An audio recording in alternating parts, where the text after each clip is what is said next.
بسم اللہ الرحمن الرحیم۔ الصلاۃ والسلام علیک یا سیدی یا رسول اللہ وعلی آلک و اصحابک یا سیدی یا حبیب اللہ، اللہم انزلہ المقعد المقرب عندک یوم القیامہ۔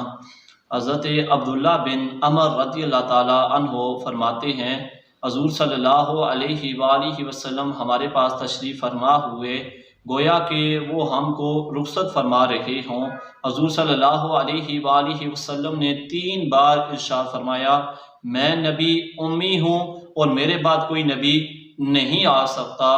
تو اس سے پتہ چل رہا ہے کہ حضور صلی اللہ علیہ وسلم تاکیداً فرما رہے ہیں 3 بار کہ میرے بعد کوئی نبی نہیں آ سکتا، میرے بعد کوئی نبی نہیں آ سکتا، یعنی حضور صلی اللہ علیہ وسلم پر نبوت مکمل ہو چکی ہے، آپ صلی اللہ علیہ وسلم پر کوئی نبی نہیں آ سکتا۔